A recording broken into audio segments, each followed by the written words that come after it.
नमस्कार साथियों, आप सभी का स्वागत है अपने YouTube चैनल नया भारत नई खोज में। साथियों, अब हम अगले प्रश्न की ओर चलते हैं। अगला प्रश्न है अपना, साकेत महाकाव्य में कितने सर्ग हैं? तो साथियों, साकेत महाकाव्य में साथियों 12 सर्ग हैं। ठीक है साथियों, 12 सर्ग हैं। अगला है, कामायनी किस युग की प्रतिनिधि रचना है? तो ये हम सभी जानते हैं, कामायनी जो है छायावादी युग की प्रतिनिधि रचना है ये। अगला है साथियों, तारा सप्तक का प्रकाशन कब हुआ था? तो तारा सप्तक का प्रकाशन हुआ था साथियों 1943 ईस्वी में। ठीक है साथियों, 1943 ईस्वी में। अगला है 84 नंबर अपना, सरोज स्मृति के रचयिता कवि का नाम क्या है? तो सरोज स्मृति के रचयिता कवि का नाम है साथियों निराला। अगला है, अंधा योग किस विधा की कृति है? तो वह है गीत नाट्य। ठीक है, गीत नाट्य की कृति है। अगला है साथियों, एक कंठ विषपाई के रचयिता हैं? तो वह हैं दुष्यंत कुमार। दुष्यंत कुमार जो कि ये बहुत विख्यात कवि हैं। ठीक है। अगला है साथियों, हल्दी घाटी के रचयिता कवि हैं? तो वह हैं श्याम नारायण पांडे। ठीक है साथियों, श्याम नारायण पांडे जो हैं वह हल्दी घाटी के रचयिता कवि हैं।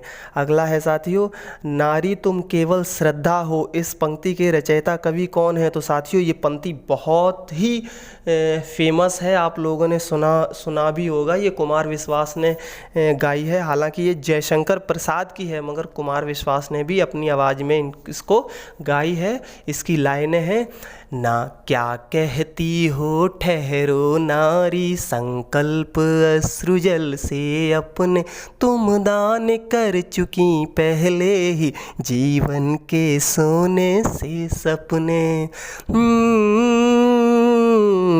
नारी तुम केवल श्रद्धा हो, विश्वास नजत रग जग तल में, पीयूष स्रोत सी बहा करो, जीवन के सुंदर समतल में। साथियों ये बहुत अच्छी लाइन है और ये लाइन रची हुई है, इस लाइन के लेखक हैं जयशंकर प्रसाद। ठीक है साथियों, अगला देखते हैं हम, वेदना क्या कहती हो ठहरो नारी, संकल्प अश्रु जल से अपने तुम दान कर चुकी पहले ही, जीवन के सोने से सपने।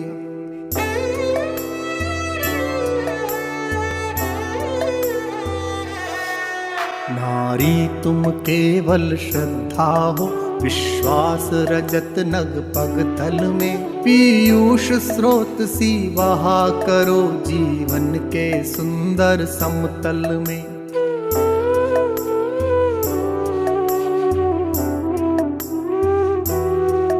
देवों की विजय दानवों की, हारों का होता युद्ध रहा, संघर्ष सदा और अंतर में, जीवित रह नित्य विरुद्ध रहा।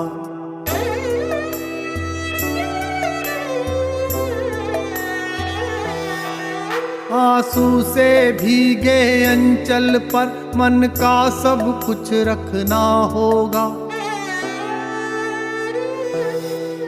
तुमको अपनी स्मृत रेखा से यह संधि पत्र लिखना होगा, तुमको अपनी स्मृत रेखा से यह संधि पत्र लिखना होगा, यह संधि पत्र लिखना होगा। की प्रधानता किसके काव्य में है? तो साथियों वेदना की प्रधानता है महादेवी वर्मा, जिन्हें आधुनिक मीरा भी कहते हैं। साथियों महादेवी वर्मा हम याद रखेंगे। अगला है साथियों, केशव दास का जन्म कहाँ हुआ था? तो केशव दास का जन्म हुआ था साथियों ओरछा में। ओरछा में इनका जन्म हुआ था। अगला है साथियों, विज्ञान गीता की रचना किस सन में हुई थी? तो ये साथियों हुई थी 1601 ईस्वी में। ठीक है साथियों, हम याद रखेंगे, जैसे कि हिस्ट्री का चैप्टर भी है, 1600 में ईस्ट इंडिया कंपनी की स्थापना हुई थी, तो ये 1601 ईस्वी में इसकी रचना हुई थी। ऐसे आपको एक आइडिया लग जाएगा। अगला है साथियों 92 नंबर, बिहारी का जन्म कब हुआ था? तो बिहारी का जन्म हुआ था साथियों 1603 ईस्वी में। और अगर क्वेश्चन आ जाए कि बिहारी का जन्म कहाँ हुआ था, तो हम इसको ऐसे बता सकते हैं, ग्वालियर के समीप बसुआ गोविंदपुर में। ठीक है, तो इनका जन्म साथियों 1603 ईस्वी में ग्वालियर के समीप बसुआपुर गोविंदपुर में हुआ था। ठीक है साथियों। अगला है रीतिकाल का सर्वाधिक लोकप्रिय कवि कौन है, तो वह है साथियों बिहारी। ठीक है, जो बिहारी हैं इनका नाम बिहारी है। अगला है साथियों 94 नंबर, बिहारी सतसाई का प्रधान रस कौन सा है, तो इनका है प्रधान रस साथियों श्रृंगार। श्रृंगार रस इनका प्रधान रस है। अगला है बिहारी किस राजा के दरबारी कवि थे, तो वह थे साथियों जयसिंह के। ठीक है। अगला है ज्ञान किससे जांचते हैं, तो साथियों हम सभी जानते हैं ज्ञान को सत्य से जांचते हैं, तो इसका राइट आंसर होगा सत्य से।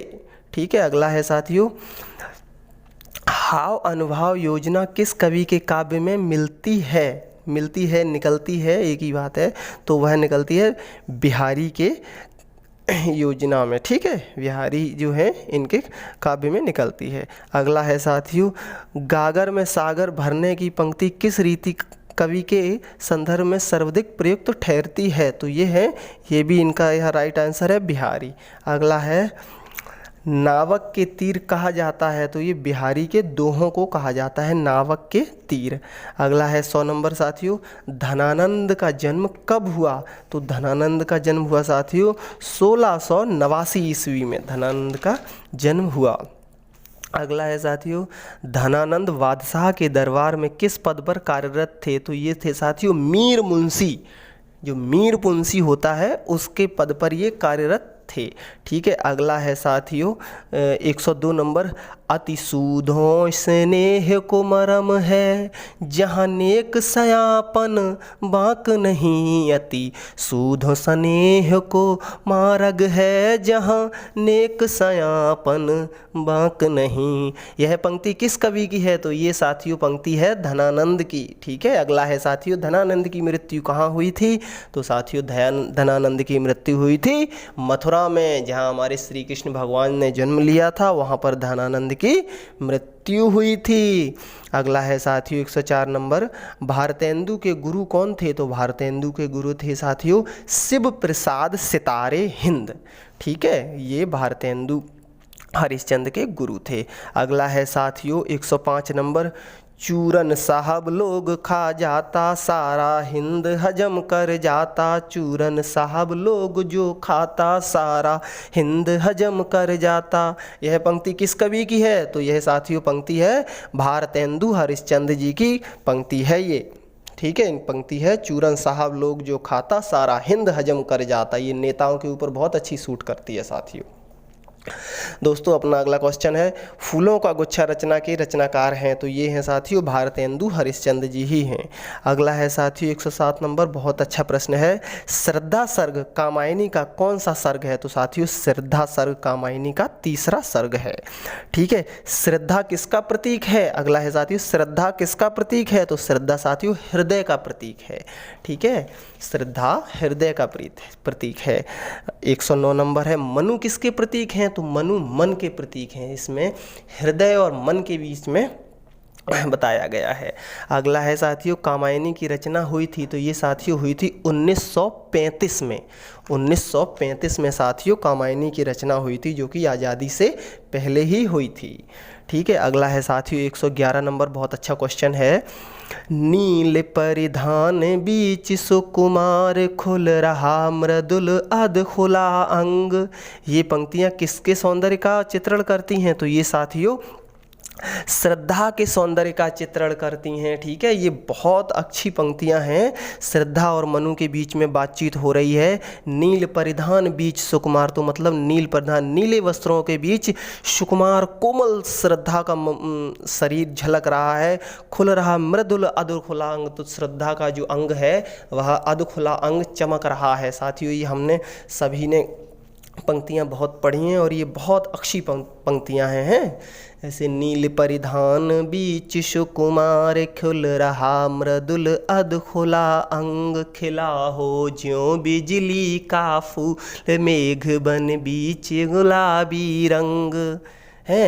एक झटका सा लगा सहस निरखने लगे लुटे से मौन है। साथियों बहुत अच्छी लाइन है, ये बहुत अच्छी लाइन, मतलब ये जितना गाओ उतना ही मन करता है गाते जाओ। ठीक है, चलो साथियों अपना अगला क्वेश्चन देखते हैं 112 नंबर आंसू की विषय वस्तु क्या है? तो आंसू की विषय वस्तु है साथियों विरह काव्य। जो आंसू हैं हमारे, आंसू ये हमेशा विरह में भी निकलते हैं, ठीक है।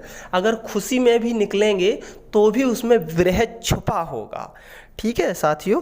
तो अगला है प्रकृति के यौवन का श्रृंगार करेंगे कभी न वासी फूल। यह किसका कथन, किसके प्रति है? तो ये साथियों श्रद्धा का कथन मनु से है, ठीक है, श्रद्धा मनु। तो ये भी इसी कविता का है। प्रकृति के यौवन का श्रृंगार करेंगे कभी नवासी फूल, है इस तरह से है ये।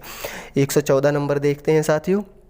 कामायनी किसका नाम है? तो कामायनी साथियों श्रद्धा का नाम है, ठीक है। जो कामायनी है वह श्रद्धा का नाम है और इनके मेन नायिका कामायनी जो है, ये मेन नायिका श्रद्धा और मनु ही हैं। अगला है साथियों 115 नंबर। निराला का जन्म कब हुआ था? तो निराला का जन्म साथियों हुआ था 1897 ईस्वी। इनका पूरा नाम है सूर्यकांत त्रिपाठी निराला, ठीक है। अगला 116 नंबर है साथियों। सूर्यकांत त्रिपाठी निराला प्रमुखतः किस वर्ग के कवि हैं? तो ये साथियों छायावादी वर्ग के कवि हैं। अगला है साथियों 117 नंबर।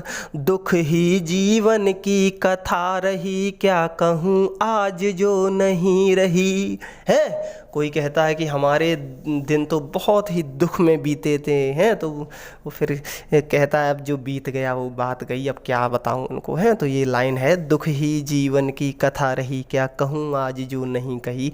इस पंक्तियों में कौन सी प्रवृत्ति है? तो इस पंक्तियों में साथियों निराला का आत्माभिव्यंजन, इसका आंसर है साथियों निराला का आत्माभिव्यंजन, ठीक है। अगला है साथियों 118 नंबर।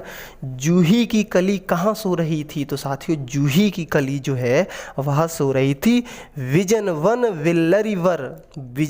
वल्लरी पर सो रही थी। कौन? जूही की कली। अगला है साथियों वह तोड़ती पत्थर, ठीक है। एक ये है, वह तोड़ती पत्थर कविता में दोपहर के समय पृथ्वी किसके समान जल रही थी? तो साथियों दोपहर के समय पृथ्वी रुई के समान जल रही थी। जैसा कि आप सभी लोग जानते हैं दोपहर के समय पृथ्वी कितनी गर्म हो जाती है, और अब तो बहुत आज के समय तो बहुत अधिक गर्मी पड़ने लगी है, जो कि 40-45 डिग्री टेम्परेचर रहता है। अगला है साथियों हमारा 120 नंबर। नौका विहार किस संग्रह में संकलित है? तो ये साथियों संकलित है गुंजन में, ठीक है साथियों आप सभी लोग चैनल को सब्सक्राइब करें, वीडियो को लाइक करें, और आप ऐसे ही अच्छे से मन लगा के तैयारी करते रहें साथियों। हमारे इस YouTube चैनल नया भारत नई खोज में सारे विषयों की तैयारी कराई गई है। अभी हिंदी का पेपर है, उसके बाद आपका साथियों क्या कहते हैं फूड एंड न्यूट्रिशन का है, फिर उसके बाद एजुकेशन का है जो कि शिक्षा शास्त्र जिसे कहते हैं साथियों। ऐसे ही सबकी प्लेलिस्ट बनी हुई है, सबकी तैयारी है, आप सभी लोग आराम से देखते जाएं और पढ़ते जाएं, ठीक है साथियों। जय हिंद, जय भारत।